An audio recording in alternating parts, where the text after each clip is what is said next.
અમને મેળા નહીં જો બંધા અમને મેળા નહીં જો અમને નરે ચાલે દીકરા.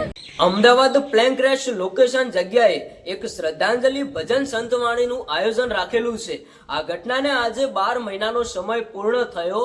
12 જૂન 2025 ના દિવસે અમદાવાદ મેઘાણીનગર વિસ્તારમાં એક અમદાવાદથી લંડન જતું પ્લેન ક્રેશ થયું હતું. આજે 12 જૂન 2026 આ ઘટનાને આજે 1 વર્ષનો સમય પૂર્ણ થયો. આ લોકેશન ઉપર કુલ 260 થી પણ વધારે લોકો અવસાન પામ્યા હતા. અને અત્યારે હાલ તમે જે આ વિડીયો જોઈ રહ્યા છો કે આ ઘટનાની અંદર એક નાનકડો દીકરો પણ અવસાન પામ્યો હતો. તો તેમના પરિવાર દ્વારા ક્યાંક ને ક્યાંક જે પણ લોકો અહીંયા અવસાન પામ્યા છે એમને ભાઈ શ્રદ્ધાંજલિ પાઠવવા માટે એક ભજન સંતવાણીનું આયોજન રાખેલું છે. આ વિડીયોમાં આગળ વધીએ એ પહેલા હું તમને કહું કે જે પણ લોકો અહીંયા અવસાન પામ્યા છે એમની આત્માને ભગવાન શાંતિ આપે એ માટે 2 શબ્દો સારા કોમેન્ટ કરતા જજો. કારણ કે અમદાવાદની આ પ્લેન ક્રેશની ઘટના આજે આખી દુનિયા જોતી રહી ગઈ છે. કારણ કે ભાઈ એટલી બધી ખતરનાક ઘટના બની ગઈ કે આજે પણ લોકો અહીંયાથી પસાર થાય તો પણ ડરે છે.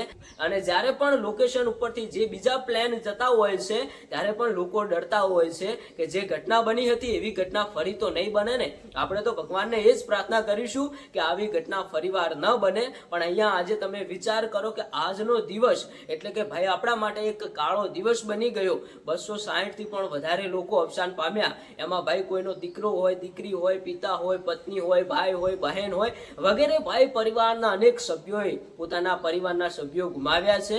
તો મિત્રો આ વિડીયોમાં ખાસ એ જ બતાવવા આવ્યો હતો કે જે પણ લોકો અવસાન પામ્યા છે એમની આત્માને ભગવાન શાંતિ આપે. બીજું તો કંઈ કહેવું નથી. આવી ઘટના કોઈની સાથે ન બને. કારણ કે ભાઈ તમે વિચાર કરો કે અત્યારે હાલ જે આ પ્લેન ક્રેશનું લોકેશન છે 12 મહિનાનો સમય થઈ ગયો છતાંય હજુ અહીંયાથી એક પણ વસ્તુ હટાવવામાં નથી આવી. આજે કહેવાય છે કે ઘણા બધા સબૂતો અહીંયાથી મળી રહ્યા છે.